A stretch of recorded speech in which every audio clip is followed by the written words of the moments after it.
Good evening. Thank you all for coming to tonight's program. I'm Andrew Hamilton, Associate Curator of Arts of the Americas, and it's my great honor to introduce tonight's speaker, Rhonda Holy Bear, honored by her people with the name SuWakan Ayutan Win, making with exceptional skills woman. Rhonda was born on the Cheyenne River Reservation in South Dakota, but actually grew up here in Chicago. As many of you know, Chicago is home to the third largest urban Native community in the United States, particularly because of its history as a relocation center. Chicago is, of course, also the homelands of the Council of the Three Fires, the Ojibwe, Odawa, and Potawatomi nations, and a region that many other tribes have also called home. So it's with this deep and layered sense of home and homecoming that we welcome Rhonda tonight back to her hometown museum. Rhonda is an award-winning artist who's particularly known for her beadwork, but is also accomplished in a tremendous array of other media. She uses her extraordinary skills to make breathtakingly detailed, reduced-scale figures. The Art Institute recently acquired not one, but two of the landmark works of her career, and we now have the privilege of exhibiting them in Gallery 160.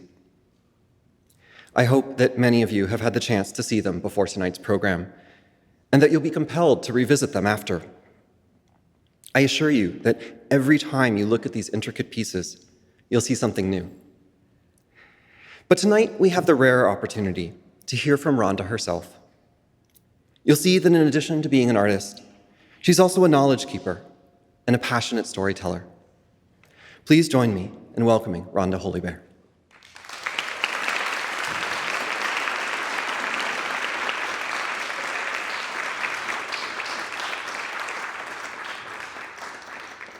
Thank you so much. Welcome, everyone. This evening, I am honored to share with you a deeply personal project that celebrates my Lakota heritage and the resilience of my grandmother, Josephine Sees the Horses woman. Born in 1872, she was a child survivor of the Battle of Greasy Grass, also known as the Battle of Little Bighorn, a pivotal event that took place 148 years ago, almost to the day, on June 25th, 1876, forever shaping our nation's history. Her story, nearly lost in time, was entrusted to me by my father in 1987, along with a poignant photograph that sparked a fire within me to keep her memory alive. Over the past 12 years, I've dedicated thousands of hours to researching history, collecting materials, and perfecting my craft to create a tribute that not only celebrates victory, but also mourns the loss of loved ones. My art, Lakota Honor Sees the Horses woman, SuWakan Ayutan Win, is a labor of love that ensures my grandmother's history will never be forgotten.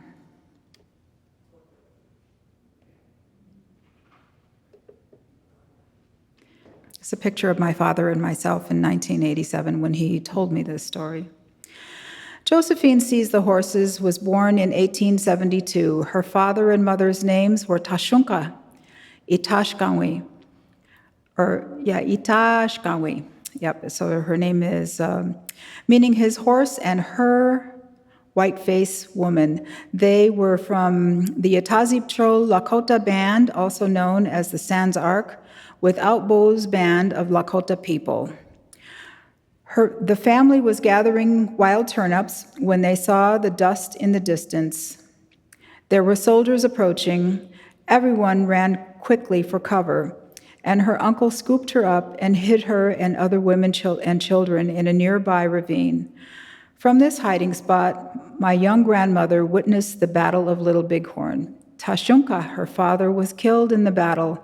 Afterward, her uncle, following the warrior's tradition, took his brother's family, including his brother's wife, Ite Shkawin, and 4-year-old Josephine. They, along with other Lakota survivors, followed Hunkpapa leader Sitting Bull fleeing to Canada for safety.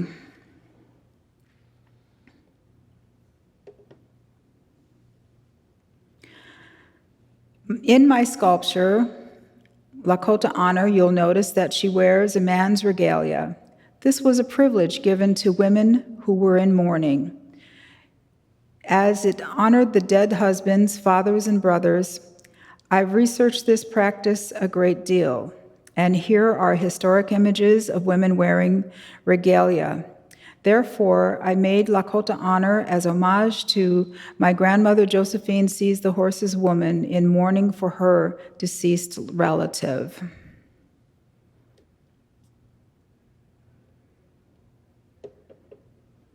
Here you can see how closely studied my work is and how deeply it is inspired by historic regalia.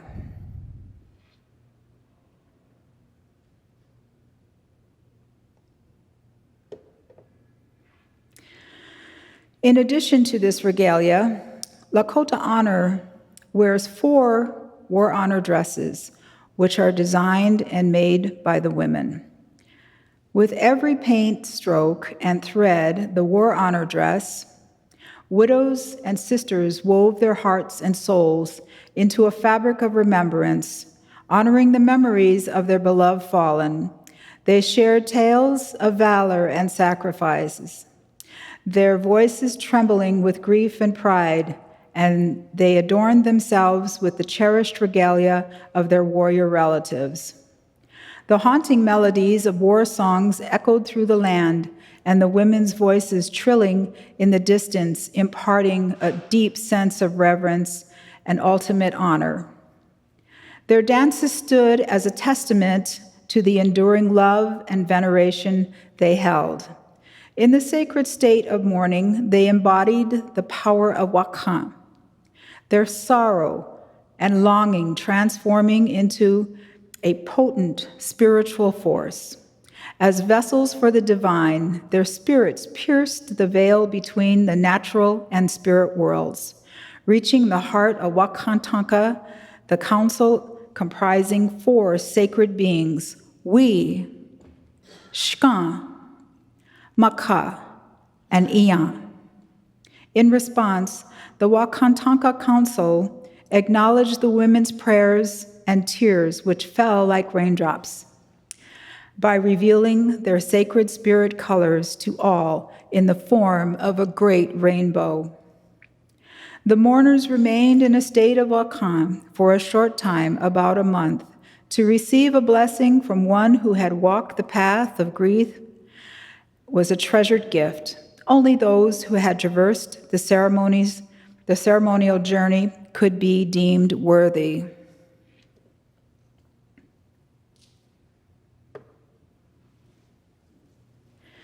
This exquisite, fully beaded ceremonial dress holds great cultural significance, embodying the sacred identity of a Lakota woman.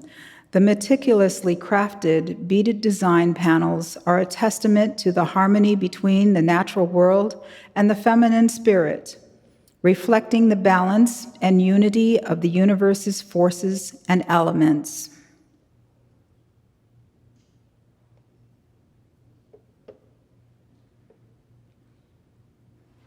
And this is the style that I picked up on.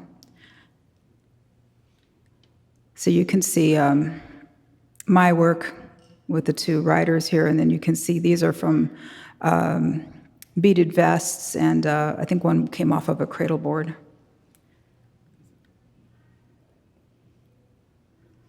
And then just as a little side note, you will notice that Lakota Honor features many images of horses. The theme of her dresses are horse raids and horse stealing. Lakota men used horse stealing medicine to aid them. Horse stealing medicine was made from a unique blend of soil excavated by moles and the powdered herb known as snakeweed. The Lakota horse thief warrior would sneak into enemy territory by the cover of night, when their enemies were the most vulnerable and least expecting it. It was the best time to steal horses, as their owners were asleep and their guards were down. A successful horse thief's moccasins were often decorated with seed beads in a dark night blue color. They often stole horses with the help of the cover of fog. Horse hoof prints symbolically represented in the number of horses they had stolen from their enemies. To achieve this awesome feat, they had to travel long distances into hostile territory, sometimes encountering snow-covered landscapes represented by the white-colored beadwork and the triangular hill form designs. The moccasin's perimeter was adorned with symbols and colors representing these challenging journeys.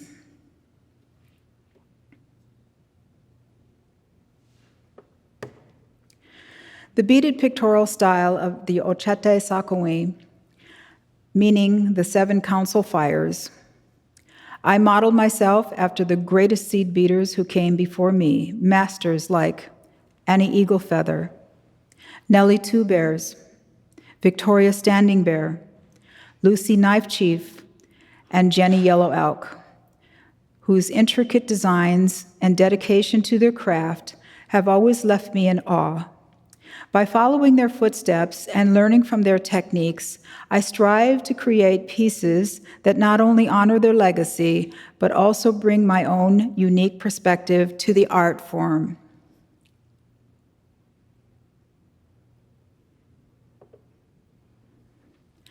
Lakota Honor is adorned with exquisite decorations, including Venetian and Czechoslovakian antique microseed beads and French metal knit sequins. Venetian microseed beads from the 1800s to 1900s, the Venetian glass makers' secret to creating the world's smallest seed beads lay in their unique formula, which was produced a thinner, more fluid liquid glass. This allowed them to draw extremely fine canes to a distinctive greasy finish, resulting in tiny seed beads of unparalleled size. The Venetian seed beads came in sizes as small as 18-0, but the true microseed beads are even smaller, ranging in 20-0 to 24-0, like grains of sand. In contrast, the Bohemian Czechoslovakian glass makers employed a different mineral in their formula, yielding a harder glass with a chalky, opaque finish. While still small, their seed beads could only achieve a minimum of 18-0, slightly larger than their Venetian counterparts.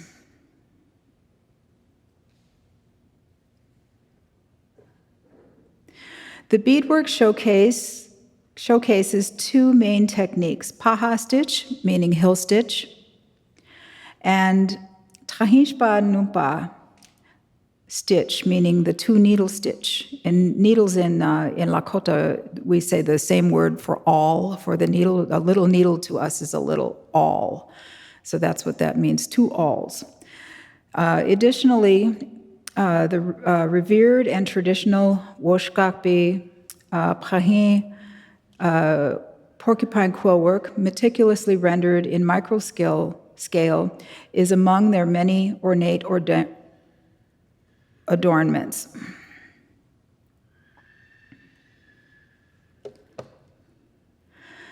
Bead color history.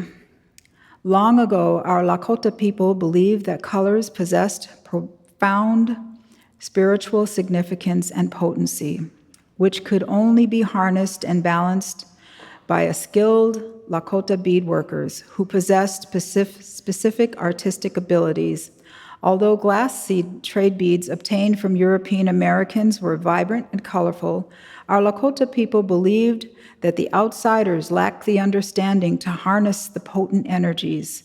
Therefore, our Lakota women carefully combined the numerous seed beads into one single vessel, thoroughly mixing them together, calming and neutralizing their energies. Then, through a process of intentional design, they selected each color one by one, arranging them in a precise and sacred manner.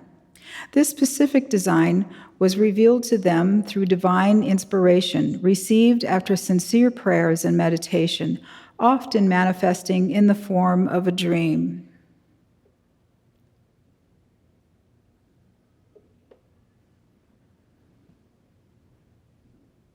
And here you can see Lakota Honor's fully beaded dress bottom there. So we had the top there, and now we have the bottom.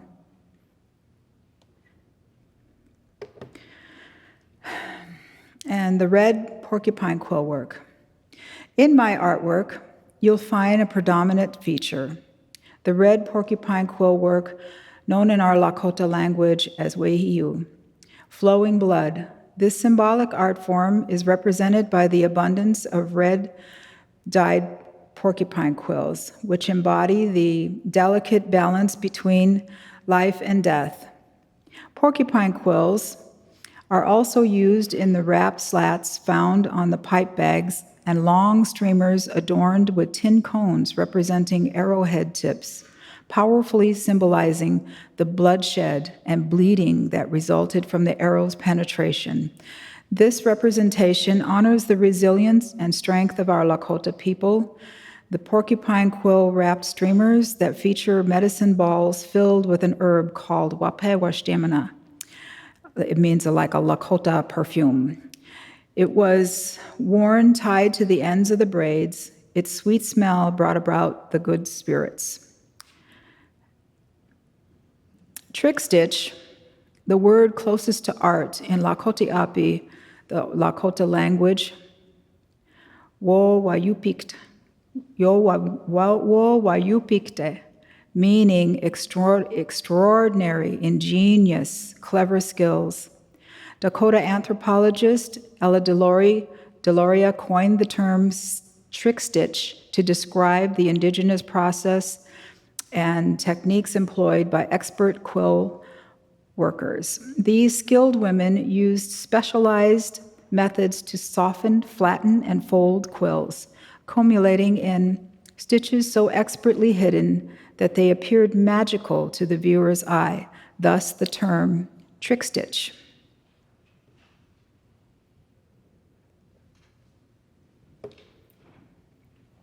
Seize the Horse's woman's feminine form is hand-carved from bass and balsa wood. Her neck and arms are articulated.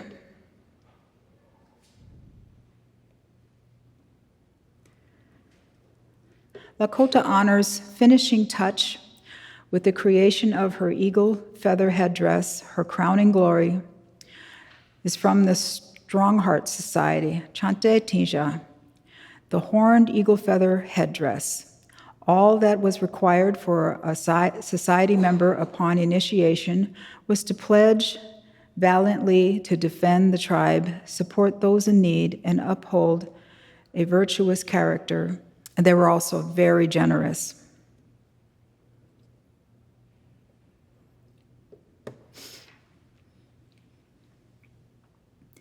After dedicating over a decade to bringing Lakota Honor to life, and a lifetime of studying historical pieces, immersing myself in Lakota culture, honing my skills, I stand before you today with a full heart of gratitude and joy.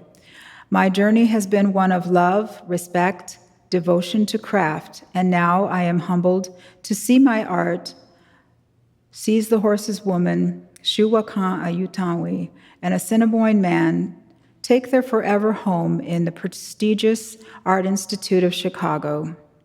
These pieces, crafted with tender devotion, have transcended my hands and are now belong to the world.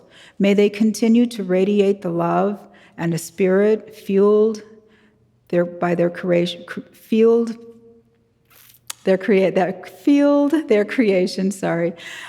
touching the hearts of all who behold their beauty. As they take their place among the world's treasures, may they inspire us to honor our diverse heritage, celebrate our shared humanity, and cherish the beauty that unites us all. Thank you for embracing these artworks, and may they forever be a testament to the transformative power of love and art. Mitakoye oyasi, wopila tanka. Thank you.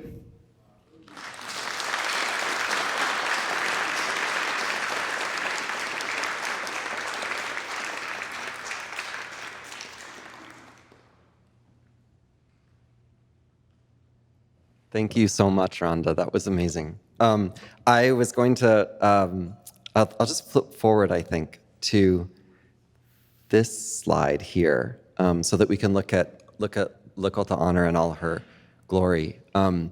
This is a work of art that amazes me, because Rhonda has worked on this piece for over a decade, and it's a piece that you've continually come back to and reinvested with more of your knowledge and more of your understanding of historical pieces and Lakota culture and your skills, your exceptional skills. And as I said, this is a piece that if you are looking at it in the galleries, you'll just continually see more new things. It's so detailed.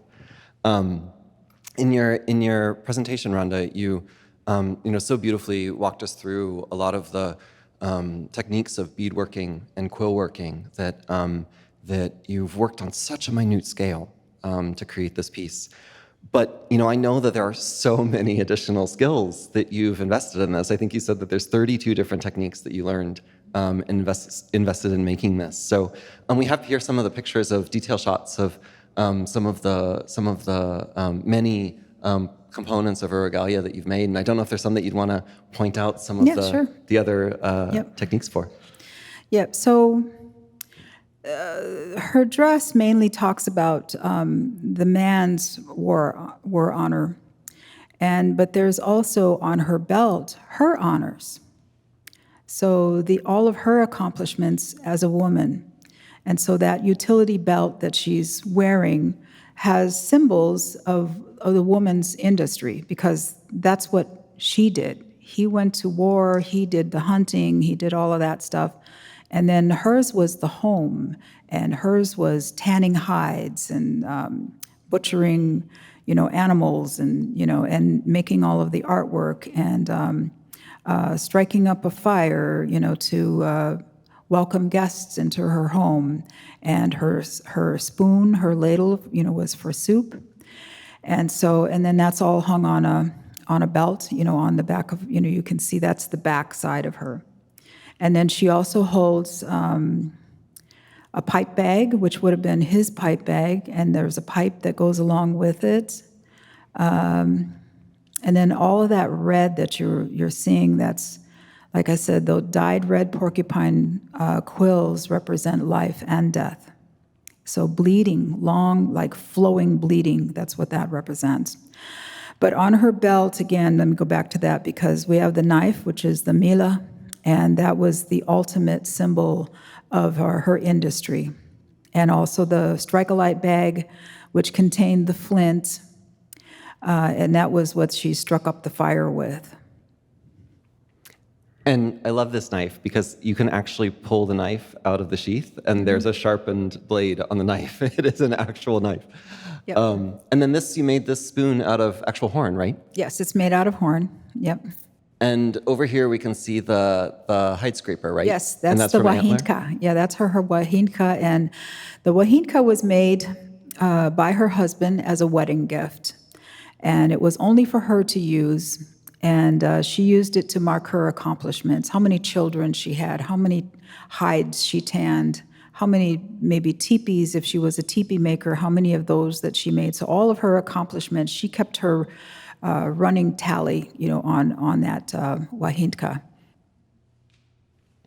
Well, and there are so many, as I said, details that you can see in this piece, but there are also details that you can't see. And so this is amazing. You've actually beaded the undersides of her moccasins. Yes, they're the honor moccasins.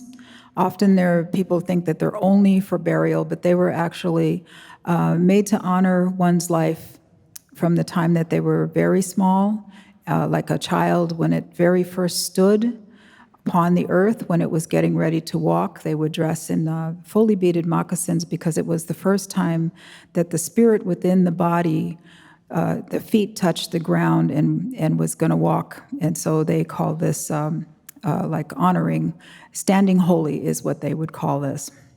And then The underdresses, there are 4 panels underneath. It almost reads like a book. If you could see it, you could open it up and you could see all these different panels of horse stealing and just war scenes. And then there's also one that honors Little Bighorn underneath there. And then you can open the whole panel up, and then you can see her carved form underneath there. You can see her legs, and then she has fabulous beaded leggings and moccasins, and I just had to have a way to be able to, show the viewer that those were there.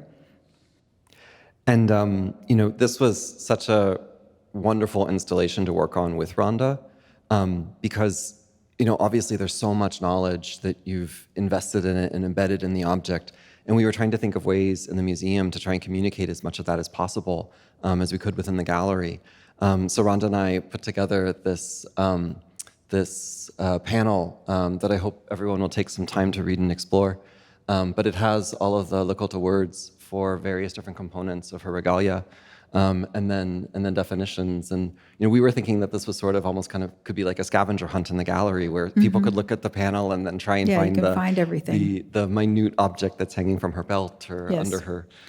So when you're working on art like this, and I'm not a fluent Lakota speaker.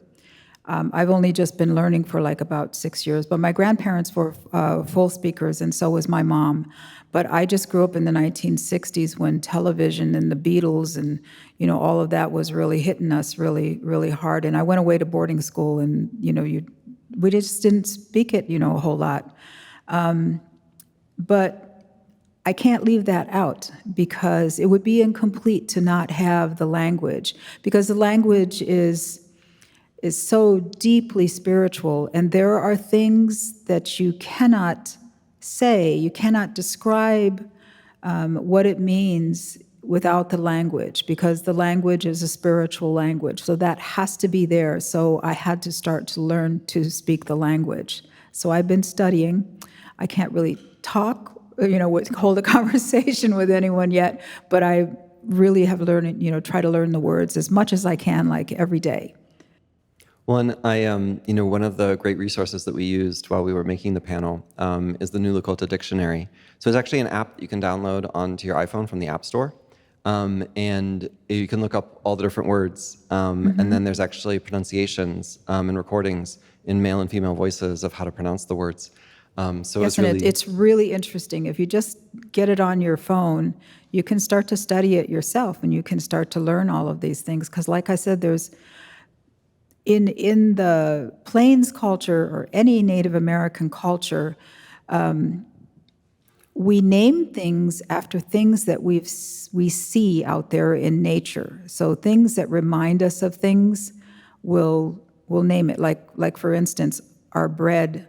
We got this skillet bread from the cowboys when we were running out of food and the government issued only flour. And so the women, they didn't have a kitchen. There was nowhere to bake any bread. So they got that skillet and they mimicked what the cowboys did. So the cowboys call it cowboy bread, but in Lakota we call it gagbubu bread. And gabubu means to pound. That's what it means, kind of like pounding on a drum. And so we would pound that dough and then to flatten it out, and then we'd put it in that pan, and then we'd cook it. Put some coals over the top, or you would just fry it and flip it over, and it's really good bread too. So we would name things like that. And then another instance would be, I can't remember how you say it in Lakota, but just to show you how when we saw something and it reminded us of something that we already knew, then we kind of gave it this different name. Like 2 loaves of bread had air in it. If you squeeze 2 loaves of bread, what happens? Squeeze it, there's air in there, and it springs back. Well, that reminded them of a pair of lungs, and so they called it lung bread. Well, I mentioned at the start that we have this really extraordinary honor of exhibiting 2 of your works, and you've spoken so beautifully about Lakota Honor, which really is your magnum opus. But we also have an earlier work of yours that we've are able to exhibit together in the galleries. And so I hope that you'll all have the chance to see the two side by side. But I wonder if you could say a bit about sort of what kinds of transformations and sort of your development as an artist between these two pieces, one from 1986 and the other completed as recently as 2023. Well, I'm going to go back just a little bit further, so that when I first started all of this, I was just a teenager. I was only like 15, 16 years old, and I made the figures, and they were only this tall. And then they just kind of grew. As I grew, the more I visited museums, the more I studied ledger drawings, things like that. The forms started to change, and they started to elongate. And I started putting more and more and more details into them. I was really deep into the detail, but there wasn't anything happening in the faces. And so I was like, okay, well, I'm going to have to add some faces. Well, how am I going to go about that? Well, I'm going to have to carve them out of wood because my people are a natural people. So I had to learn how to do that. So I got myself an X-Acto knife, and I started learning how to do the carving. And then just as an interesting little thing to bring up about him, his gunstock club, you can see how accurate it is. And I got a lot of that influence right here at the Art Institute visiting here. So I not only visited the Field Museum, but I also visited this museum quite a bit. And one thing that really struck me here were the miniature rooms. And so looking in those cases, I could see that it was possible to make something in miniature form and really pull it off really well. So you can get your ideas from anywhere. And so that inspired me and just kind of taught me that I could go home and I could try and make a miniature gun stock club, and it's going to look just exactly like a big one. That's incredible, because I don't think that it's a really unexpected source, but it makes so much sense that you think about the sort of power to reduce something in scale and come up with ways of making working the same technique, but at this miniature micro scale. Yes. Through something like the and miniature that's rooms. Not all that. This Art Institute taught me more than just that. The Art Institute taught me about color. So when you go see Claude Monet's paintings, they immediately vibrate with color, just like she does. She has that vibrancy about her, and it's because I learned color from the French Impressionists. That's where I learned that it was possible to make colors vibrate like that. And using the beads that I use, because it's interesting, because what was happening over here in the 1800s, well, the French Impressionists were doing their thing over there. And the Venetians were producing these incredible beads, all these wonderful beads, and those things were coming over to us, and we were influenced by them. And then we did our thing with the beads, and we added our spiritual qualities to it, and it elevated it so much that no other people on this earth made anything close to it. It's not repeated anywhere. It just happened there, just in that, just talking about the plains, because the woodland people, other ones did wonderful things with the beads too, but I'm just relating to you from my own experience. But I find that that's really interesting, that all kinds of things were happening all over the world, and then they just kind of came together. It wasn't all bad. So that's what I'm saying. There wasn't, a lot of stuff happened to us, but there was also a lot of good stuff that came. Well, and I love that you shared earlier with me that a motto of a lot of Lakota bead workers was, as long as it holds still, we can beat it. Yes, that was the motto. I think that's pretty evident. Yeah, that was the motto of my heroes, and that's what they would say.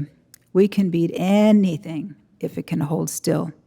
And so with that, they beaded everything. And I mean, it was over the top, everything, dresses from the neck down, they just beaded everything, tin cups. I mean, just like they got into it. They were really beat. And, and it was, at a time where the government poured a lot of beads, onto the plains because they had all this idle time, and so they poured a lot of that in there. But also it was Bill Cody wanting to have his Western show, and he wanted to hire all these Lakota people to be in his show, to play the part. but they had gotten so poor that they didn't have a whole lot of regalia left. So he wrote to the government and said, give them some beads so I can hire them and put them in the show. So they started beading. They beaded and beaded and beaded. And they bought up a lot of the stuff. You could buy a dress, a fully beaded dress at the time for $125. And there was a catalog that they had, and you could buy leggings and moccasins and quilled breastplates, all just for like not a whole lot of money, And even they ordered from the catalog themselves so that they could deck themselves out in dance regalia.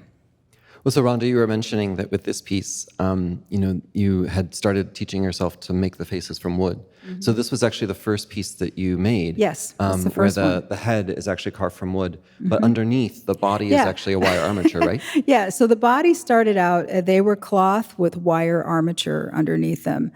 And like I said, they grew. And the very first one I brought home a book from school, and I was flipping through the pages, and there was a picture of an old-time doll. And then suddenly I remembered a story that my maternal grandmother told me, that she had a little doll that her grandmother made for her when she was a little girl, and she beaded the dress, and then she took my grandmother's hair and she cut a little bit of it off and she put it on the doll and braided it. And that was her little doll that she had. And then she said one day they were at a gathering somewhere and some white tourists come up and they were talking, the older people were talking, and she had that little doll and they had a little girl with them. And so when it came time to leave, the little tourist girl didn't want to let go of the little doll. And so they offered her a small sum of money, and so they sold the doll. And so I kind of I remembered that story. And then I had $10 in my pocket, and I ran to the grocery store and I got a bag of cotton balls. I came home and I cut up a pillowcase, and I cut up a coat hanger, and then that was like the armature that I would use. And I already had the beads. I made the little doll, beaded it all up, and I start cutting my own hair, and I would put the hair on several of the dolls, and then after a while, I really didn't have a whole lot of hair back there. So I was like, and it was all chunky, and and I was like, I can't keep doing this. So then I got just wigs, it's just wigs you would buy, and I would cut those up and use those instead. But yeah, so that's how the form started out. So then eventually I would add the carved head to the top. And then eventually that wasn't good enough. And also part of the regalia that I was putting on them was heavy, so it needed more support because they were starting to go, even with wire under there, they were, kind of bending under that weight. And so I carved the entire form next. That's what I did. And then I moved on to horses. You haven't even seen the horses. And the horses started out as canvas with wire underneath them, and then those moved on to becoming fully beaded or fully carved horses, and they're big. Really big. And those became whole scenes of a mother on horseback with her dragging a travois with her children, and those were really got colossal there. But yeah, that's how they started out. That's how they grew. And then their line, that elongated line, came from looking at the ledger drawings, and that line is very, very important in my work. It came from studying the ledger drawings, and I would notice that the figures were very long and tall, and the chest was a triangle and the bottom was a triangle with a really tight little waist. So I started making my forms like that, and I made the legs very long. And then I talked to Father Peter Powell, who was my best friend, and he told me that I was naturally doing what they were doing, which they were making the form, showing that the form was connected from the earth to the sky. And that they were showing that they were spiritual beings. And so then that became my style that I used. And you mentioned Father Powell, who was a really important figure here in Chicago in the Native community. Here's a picture of you actually with Father Powell in 2007 here at the Art Institute. And, Rhonda has had obviously so much knowledge that she's built about how to enact all of these skills of making and at these minute scales. But, she's actually helped the Art Institute in the past working with restoration on this piece that you can also see in Gallery 136. Do you want to share anything more about other work that you've done Yeah, sure. on historic pieces? Well, Father Powell had a collection, but so did his best friend. His best friend was Paul Dyke from Rimrock, Arizona, and Paul was really quite the character. And the two of them were going to build museums, and whoever got the first museum, they were going to merge their collections together. Paul had the largest Plains American Indian collection in the world. And he had it all at his house. And one day, Father called me up and said, Paul Dyke needs to have a shirt repaired. We would like this honor to go to you because this came from the region that you come from. We would like a Lakota woman restore this shirt. So I went there, and Paul put me through all these questions, asking me who my family was and this and that. And then he said, can you sit down and can you show me the techniques that you know? Do you know what to do with this sinew? And so he showed me the sinew, and it comes like in a backstrap. It's like the silver skin that you get off of a steak, that part that you rip off, that you don't want to cook, you don't want to eat. That's what it is. And you let it dry. And so I crinkled it up, and then I started ripping the strips of sinew off, and then I rolled it on my leg to make the threads. And he said, yep. He said, that's it. And then he said, show me the other techniques. And so he didn't have any quills, so I cut up a bunch of paper, and then I began folding the paper, showing him how all of this was woven. He said, yep, that's it.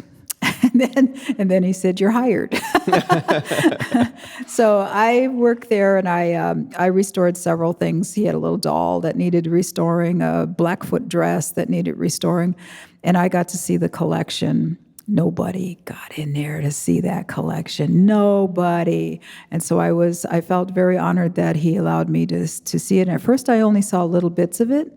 And then one day he read my story and he said, pretty good. And then he said, come here. And he took these keys and he opened up this door, and there was the collection. And it was hanging right below the staircase. And I could see all the outfits just kind of swaying in there. And there were war bonnets, there were moccasins, there were spears, and just everything was in there. It was just unbelievable. There were cases and cases full of beadwork, and that was the treasure, and I got to see it. I got to see it. Anyway, Paul passed away, and most of that stuff went to the Cody Museum. And then Father's collection went on to the Brenton Museum in Bighorn, Wyoming, and he had that dream of creating a museum there, and he found somebody who would fund it, and he happened to own M&M's, and his name was Forrest Mars. So now that museum is up, and you can see that collection now if you go there. It's very powerful. Father Powell curated it in such a beautiful way that it has become the heartbeat of that community, and all energy like blood flows out to that community, and it is just a little gem of a place to go see. So if you ever get a chance, please go see the museum. Well, it's so amazing the depth to which you've been engaged in these pieces and this knowledge and this making, and I really appreciate you sharing all of this with us. I think we could take some questions from the audience maybe now, if there are any. I think we're going to have 2 microphones on either aisle, and if you have a question to ask for Rhonda, we can bring the microphone toward you. I think we have a question down here at the front.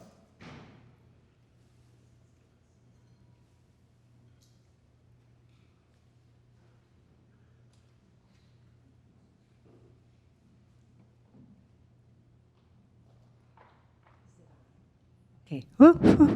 First of all, thank you. It's been an honor to hear you speak tonight.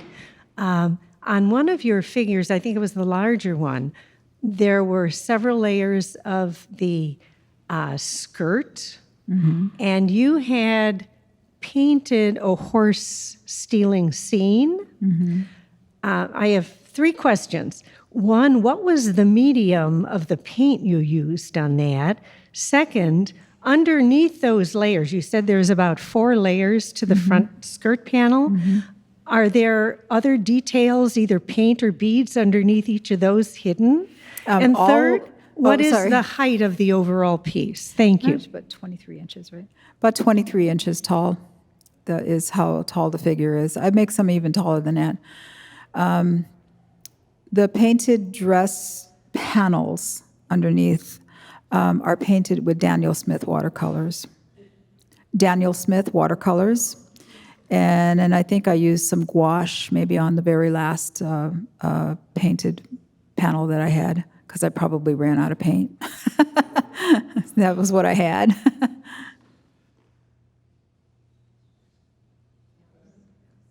Other questions? Coming down. Hello, I'm curious about the feathers for the headdresses. How did you come across these feathers that would be just the right size for your art? Who's talking? I can't see you. Oh, over there. Okay, way over there. Okay. The feathers are, I use swan feathers, or I'll use chicken feathers, for the feathers, and then I hand paint every single one of them. I cut them, down to the right scale, and then I paint them, every single one of them, and then I'll airbrush the shadowing onto them.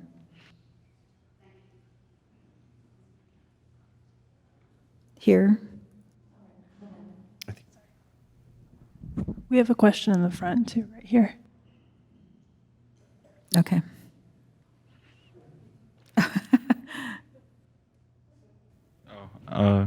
I really love your artwork. A part of it that stood out to me was the trade cloth that you have on the doll, like specifically on the trailer of the headdress. I really like that it has the white piece on the bottom of it, like the selvage. I was wondering if you made that yourself. The save list, yes. Sometimes I have them made by people, and I can't remember if I had this particular piece made. I probably had it made from somebody who dyes cloth like that, all the way from France. And then sometimes I make my own by cutting out white wool and then just sewing it on there. But I probably had that one made, if I remember right. And also the blue I probably had done that way as well. And I just ask them to use very, very fine wool. And then what they do is they make that's called save list. And it came from a place in England called Stroud. And they dyed wool like that. And they had like big sticks on either side. And then they would wrap that wool around there, and they'd wrap like rope around it. And then they would dip it in the dye. And then when they pulled it back up, when they had enough dye on it, in order to get it, to dry, they'd unravel all of that and then hang it out on a clothesline to dry. Well, that's the save list, the side that was all rolled up and like bundled with the rope. And that's how you get that zigzag sawtooth look. One question over here. Can you please talk a little bit about, because I noticed that you said when you were young, you were like bombarded by TV and the Beatles and all that, but you were only like 8 years old, right? Yeah. So what kind of influence did that have on you? Did the Beatles have any influence on your work? And the French Impressionists, I mean, obviously this is art of resistance, and I don't want to belittle that at all, but the French Impressionists, what was it that you saw in their work that inspired you, influenced you? The French Impressionists are emotional. I'm emotional. I work from the heart. I felt their heart. and just that color, what they could do with that color. And like I said, I love beads, so I love things that are really, really colorful, but I also really like things that really move me, and I felt moved. And my favorite French impressionist is Vincent van Gogh, and I love all of them. I love every one of them. And like I had a really deep affection for Mary Cassatt because she had such tenderness with her like children, that she painted women with children. And then another one was Georgia O'Keeffe and what she could do with color. Georgia O'Keeffe taught me tenderness, but she had smooth sensuality in her work. And that's what these are feminine powers that I really liked from the women painters. But I was getting a lot of wonderful things off of the men that were painting in that style from that time period.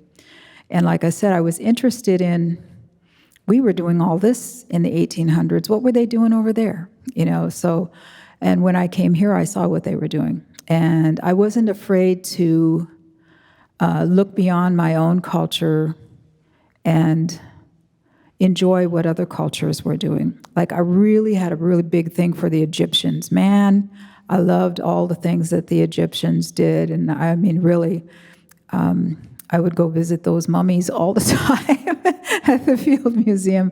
I loved the things that the Chinese were doing. And it's like, I loved the whole world. And so sometimes I was inspired by little things in their cultures, and I would bring a little bit of that into my own. We have a question in the center here.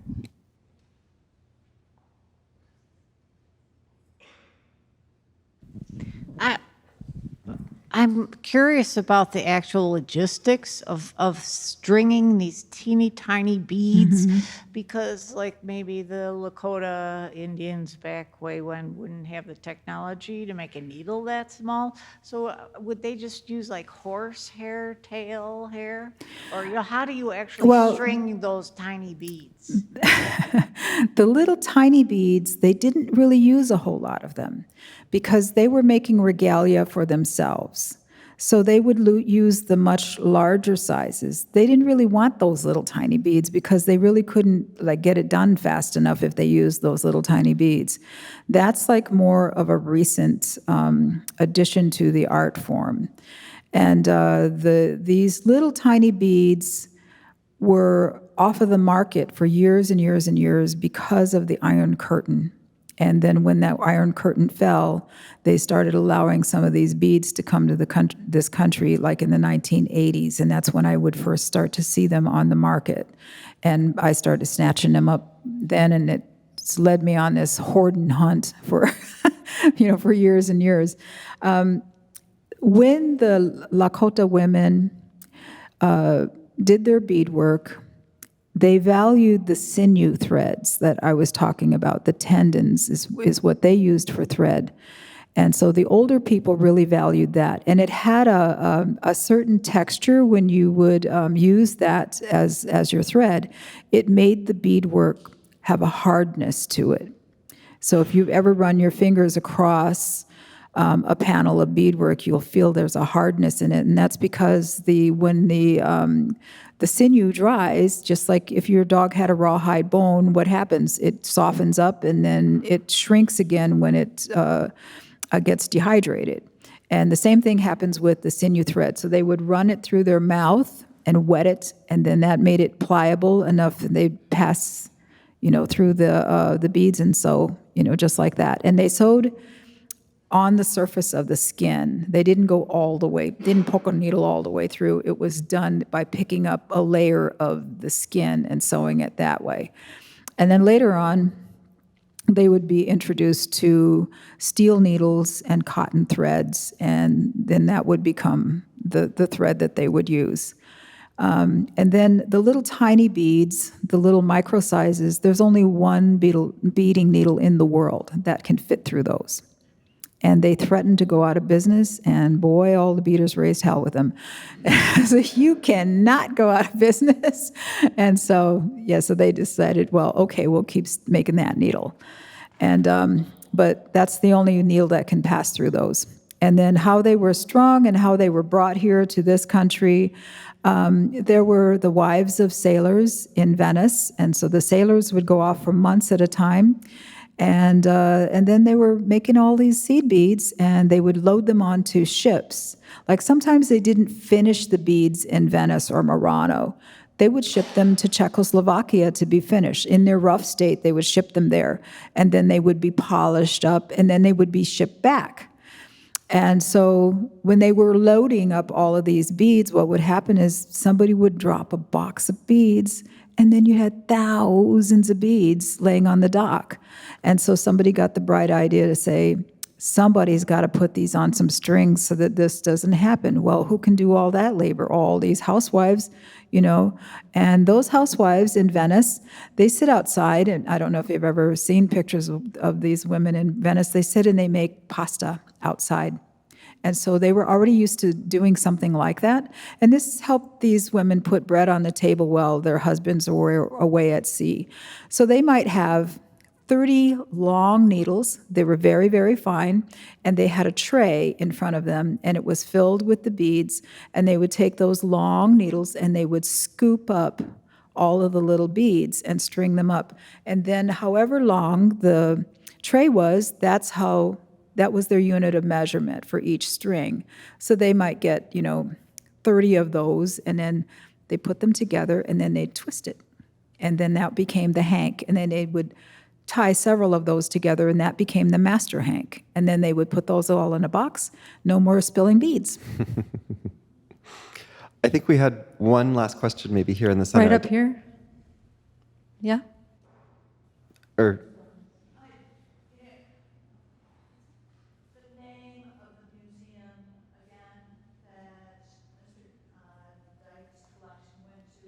The Heard Museum. Mm-hmm.